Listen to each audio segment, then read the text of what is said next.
ខ្ញែទឹកផ្នែកមូលហេតុដែលខ្ញុំនិយាយបែបហ្នឹងគឺដោយសារតែការនៅរៀនថ្នាក់ទី2ធ្លាប់ស្រក់ទឹកផ្នែកដោយសារតែឆាខ្ញីពេលហ្នឹងពីអ្នកប្អូននាំគ្នាទិញមកហូបយកម្ហូបបាយទិញបានដូចជាឆាខ្ញីផងនិងឆាក្តៅផងគ្រាន់តែហូបឆាខ្ញីមួយម៉ាត់មានអីស្រក់ទឹកផ្នែកមកតក់ដោយសារតែឆាខ្ញីហ្នឹងគឺហឹរខ្លាំងមែនតើហើយពីអ្នកបងប្អូនហូបបាយទាំងស្រក់ទឹកផ្នែកមើលទៅគឺកំសត់ខ្លាំងមែនតើប៉ុន្តែតាមពិតស្រក់ទឹកផ្នែកដោយសារតែឆាខ្ញីទេពុកម៉ែបងប្អូនហើយទិញម្ហូបវិញគឺប៉ះចំតែរបស់ហឹរណាមួយពេលហ្នឹងគឺអត់មានអ្នកធ្វើម្ហូបឲ្យទេដោយសារម៉ែគាត់ជាប់មកធ្វើការនៅភ្នំពេញពេលហ្នឹងគឺខ្ទង់ឆ្នាំ2015នៅតែពីអ្នកបងប្អូនប៉ុន្តែឥឡូវគឺមាន3អ្នកបងប្អូនហើយខ្ញុំវិញគឺកូនច្បងគេប៉ុន្តែប្អូនខ្ញុំគឺអាយុគឺឆ្ងាយពីខ្ញុំខ្លាំងមែនតើប្អូនទី2គឺប្អូនខ្ញុំដល់តែ4ឆ្នាំចំណែកប្អូនបើវិញគឺប្អូនខ្ញុំដល់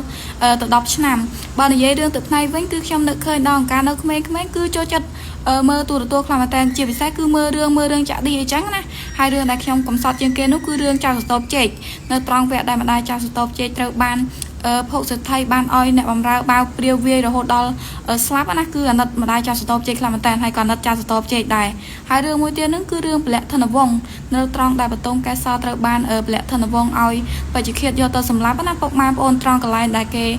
បច្ចេកឃាតកាត់ក្បាលរបស់បតុងកែសរចេញកូនគឺកន្លែងហ្នឹងគឺខ្ញុំមើលរឿងស្រក់ទឹកភ្នែកដឹងខ្លួនទេប៉ុន្តែនៅក្មេងគឺអត់ចូលចិត្តបង្ហាញទឹកភ្នែកអ្នកដតីឃើញទេពេលហ្នឹងគឺខំជួទឹកភ្នែកយ៉ាងណាក៏នៅតែទឹកភ្នែកស្រក់មកដែរហើយរឿងគេសម្ដែងឲ្យមើលទេប៉ុន្តែកំសត់ពេករហូតដល់ថ្នាក់ស្រក់ទឹកភ្នែករហូតតែនិយាយរឿងទឹកភ្នែកក៏ឥឡូវគឺសូមនិយាយរឿងឆាខ្ញីវិញចំពោះឆាខ្ញីខ្ញុំវិញគឺអត់មានអីច្រើនទេគឺមានដាក់តែបំពងខ្ទឹមសហើយដាក់សាច់មាន់ចូលដាក់តែទឹកត្រីប៊ីចេស្ករហើយនឹងម្ទេសចូលបន្តិចទៅគឺរួចរាល់ហើយពុកម៉ែបងប្អូនហើយលេងសាច់មាន់មួយសន្ទុះទៅបានខ្ញុំចាប់ដើមដាក់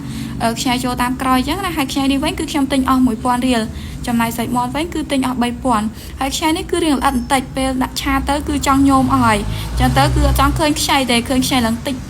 ឡើងទួយណាមិនមែនតិចទេពុកម៉ែបងប្អូនដោយសារតែចង់ស្វិតអស់ហើយពុកម៉ែបងប្អូនហើយបន្ទាប់មកគឺខ្ញុំចាប់ដើមរោយស្លឹកខ្ទឹមទៅដោយសារតែឆាខ្ញីរបស់ខ្ញុំគឺបានឆ្អិនរួចរាល់ហើយក៏ដួសភ្លក់ទៅរសជាតិគឺដូចតែរាល់ដងទេគឺអត់មានអីប្លែកទេប៉ុន្តែចេះតែធ្វើហូបទៅដើម្បីបានហាសម្រាប់ហូបបាយបើមិនអត់ធ្វើម្ហូបទេគឺអត់មានអីហូបបាយទេហើយបន្ទាប់មកគឺដល់ម៉ោងហូបបាយដោយសារតែម៉ោង11ជាងហើយចេញពីរៀនមកគឺម៉ោង10មកដល់បន្ទប់តម្រាំចូលផ្សារចូលអីទៀតទិញបន្លែទិញសាច់យកមកធ្វើម្ហូបគឺម៉ោង10កន្លះបាត់ហើយចឹងទៅគឺធ្វើម្ហូបធ្វើអីទៅប្រញាប់ថតវីដេអូឲ្យពុកម៉ែបងប្អូនទស្សនាអញ្ចឹងណាដោយសារគោលដៅខ្ញុំគឺពេលចេញពីរៀនមកគឺត្រូវតែធ្វើម្ហូបដើម្បីថតវីដេអូថតអីចឹងទៅហើយបន្ទាប់មកគឺខ្ញុំមកឆ្លៀតអានមេរៀនតិចទៅហើយសរសេរមេរៀនទៅហើយសភៅនេះគឺខ្ញុំ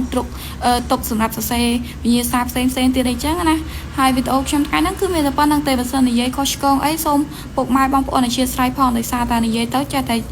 ឆ្គងពាក្យពេចន៍ខ្លះអីចឹងហើយដោយសារតែមានពាក្យខ្លះគឺនិយាយទៅចេះតែជាប់មាត់អីចឹងណាអធិស្ឋានផងពុកម៉ែបងប្អូនហើយក៏អរគុណផងដែរដែលបានទស្សនាវីដេអូនេះខ្ញុំតាំងពីដើមរហូតដល់ចប់អរគុណច្រើនជម្រាបលាជួបគ្នានៅវីដេអូក្រោយៗទៀតអីចឹងណា